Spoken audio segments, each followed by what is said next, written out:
Hey guys, so I want to welcome you to another episode of Whiteboard Wednesdays. That's right, Whiteboards Wednesday. And today we're going to be talking about improving efficiency.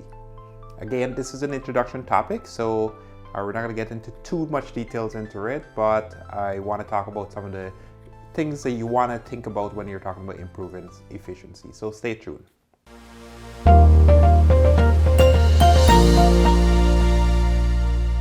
So improving efficiency. Now, if you're a business owner, this is not a topic that's new to you. Everybody understands improving efficiency. But the question is, do you really understand improving efficiency? Improving efficiency is, it's one of those things where you sit in your office and you think to yourself, man, there's got to be a better way to do this. Or you're thinking to yourself, holy crap, do we have a bunch of waste? You know it, you're thinking it, you're seeing it, but for some strange reason, you just can't get it done. You just can't solve the problem. And then some of the ways that waste is happening within your company, whether it's an employee not being efficient with their time or inventory just piled up and it's not being used efficiently, right? There's huge things and companies lose money over this. So the point here is that with improving efficiency, it's not like as a small business owner or a business owner, you're not aware that you need to improve efficiency. The question is, how do you improve efficiency when you're aware of it, and what is the process that you want to take in order to get that done? Now, two of the biggest processes that are involved with improving efficiency is this Kaizen, this is a Japanese term, and Six Sigma.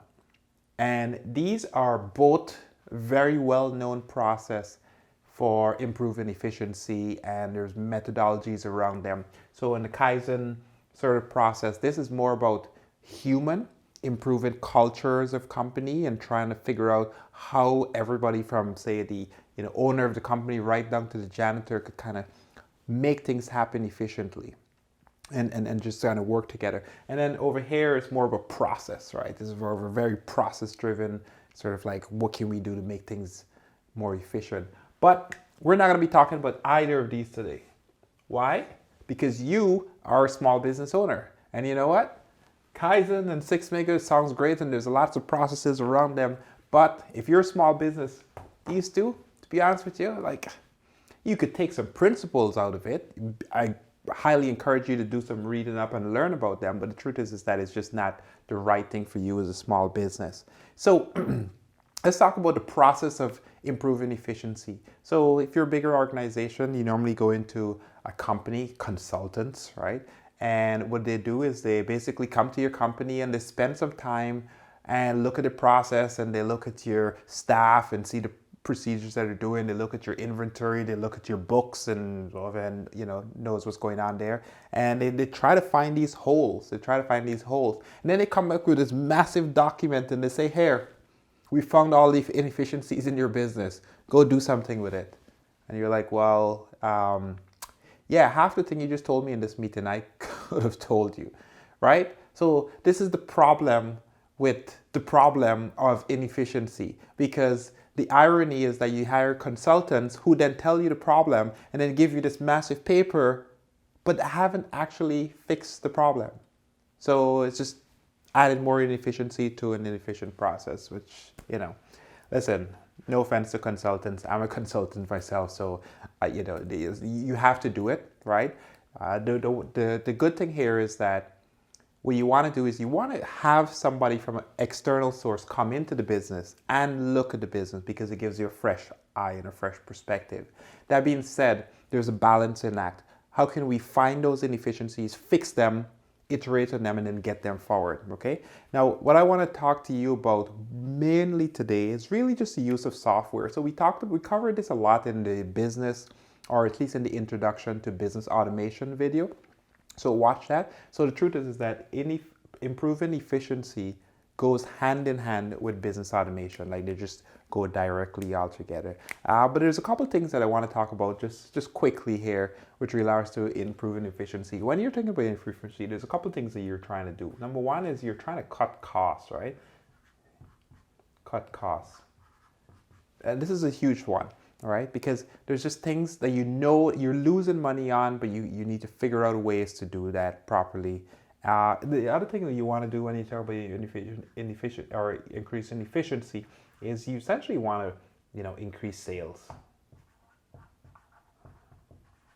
Increase sales. See. Just excuse myself. Increase sales.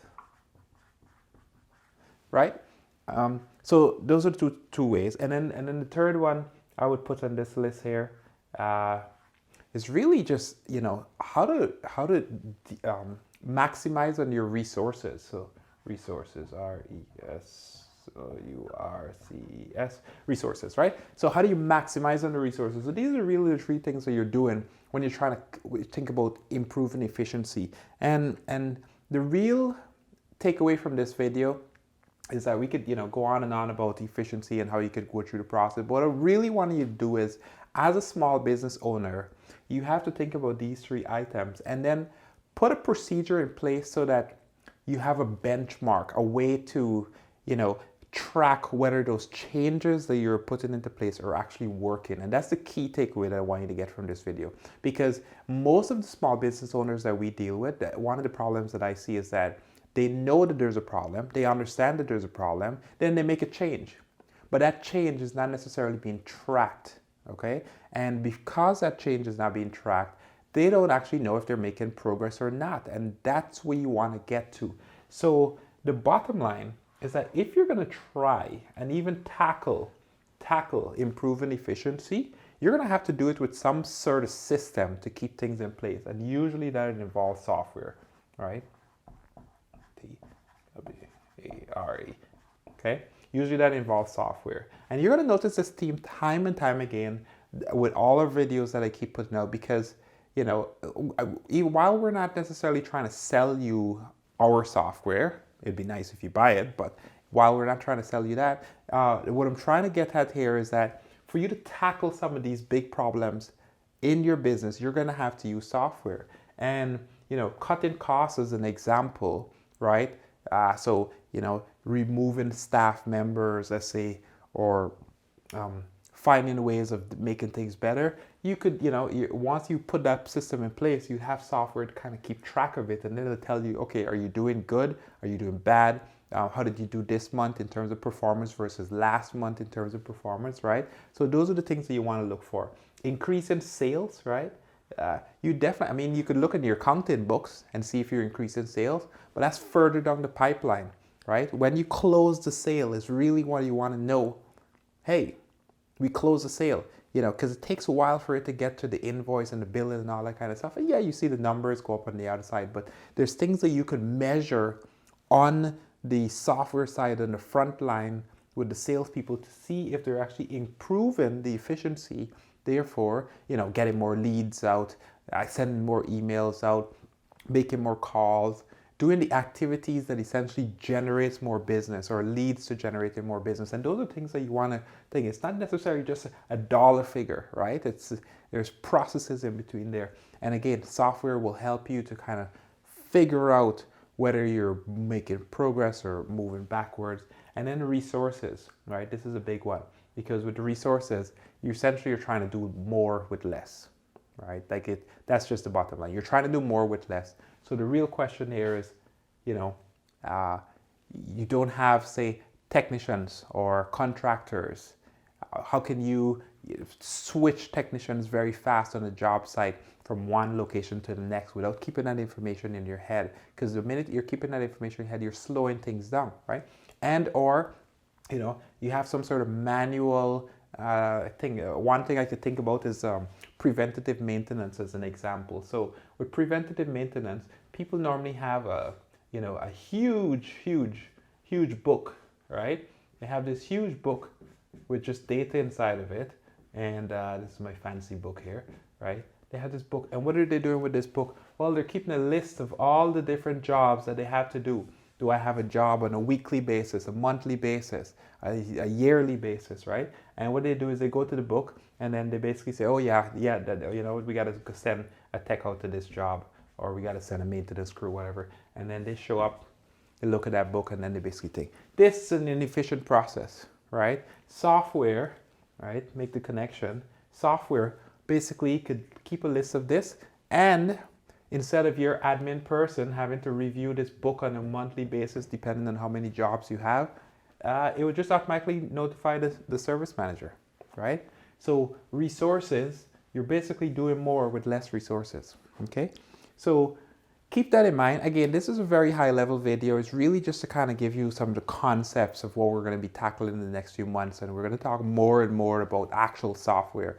But it's very important that you kind of understand like where we're going, and every single thing that we do in our company and every single thing that we do with our software is geared towards this.